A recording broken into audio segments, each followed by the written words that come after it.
स्वागत है आपका connect Bharat news live TV पर और मैं हूं मीनू राठी लेकर आई हूं आपके लिए देश विदेश से जुड़ी कुछ खास खबरें। तो चलिए नजर डालते हैं आज की कुछ खास खबरों पर। भारत का ब्रिक्स सम्मेलन में पहुंचने से नाराज है अमेरिका, तो वही पन्नू के खिलाफ साजिश मामले में अब की ये मांग। गुरपतवंत सिंह पन्नू की हत्या की नाकाम साजिश रचने के मामले में लगातार विवाद बना हुआ है। पन्नू की हत्या की साजिश का आरोप भी भारत पर लगाया गया। हालांकि भारत इस बात से साफ इनकार कर चुका है कि उन्होंने पन्नू की हत्या नहीं की है। अब एक बार फिर से ये मामला गर्मा गया है। अमेरिका ने बताया है कि पिछले सप्ताह भारत की जांच समिति के साथ मूल्यवान बातचीत हुई थी और साथ ही इस साजिश के संबंध में अपनी जांच को आगे बढ़ाने के लिए सरकारों के बीच सूचनाओं का आदान प्रदान भी किया गया था। हालांकि उसने ये भी कहा कि हम तब तक पूरी तरह से संतुष्ट नहीं होंगे जब तक कि जांच से सार्थक जवाबदेही नहीं मिलती है। अमेरिका के इस बयान से तो ऐसा लगता है कि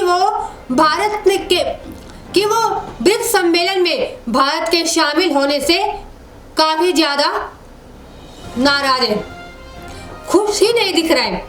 अमेरिकी विदेश विभाग के उप मुख्य प्रवक्ता वेदांत पटेल ने कहा है कि अमेरिका समझता है कि भारतीय जांच समिति अपनी जांच जारी रखेगी और पिछले सप्ताह दोनों देशों के अधिकारियों के बीच हुई बातचीत के आधार पर कोई भी कदम उठाते देखा जा सकता है। आखिर क्या है मामला, ये भी आपको बताते हैं।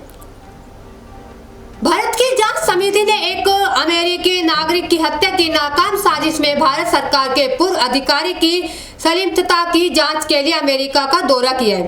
पन्नू भारत द्वारा घोषित आतंकवादी है, उसके पास अमेरिका और कनाडा की नागरिकता है।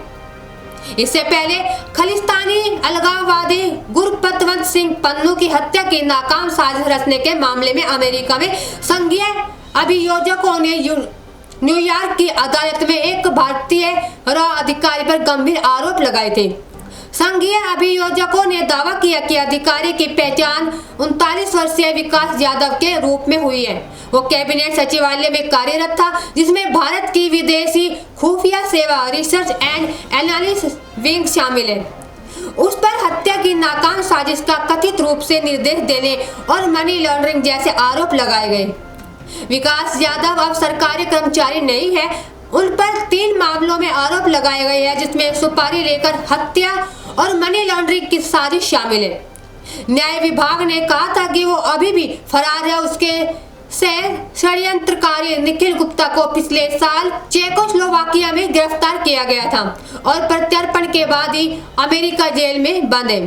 भारत ने अमेरिका के इन आरोपों का भी खंडन किया है। हालांकि भारत सरकार ने अमेरिकी धरती पर एक अमेरिकी नागरिक की हत्या करने की ऐसी साजिश से अपने जुड़ाव या संलिप्तता से इनकार किया है। अमेरिका द्वारा लगाए गए आरोपों के बाद नई दिल्ली ने मामले की जांच के लिए एक जांच समिति गठित की थी। अमेरिका ने इस मामले में भारत से मिले सहयोग पर संतोष व्यक्त किया है। तो वही दूसरे अभियोग को खोलने का काम भारतीय जांच समिति द्वारा इन मुद्दों पर FBI, न्याय विभाग और विदेश विभाग के अधिकारियों की एक अंतर एजेंसी टीम के साथ बैठक करने के लिए यहाँ आने के 48 घंटे के भीतर हुआ है। तो आज के लिए बस इतना ही। आगे भी हम आपके लिए लेकर आते रहेंगे देश विदेश से जुड़ी कुछ और खास खबरों के साथ। तब तक बने रहिए हमारे channel connect Bharat news live TV पर। नमस्कार।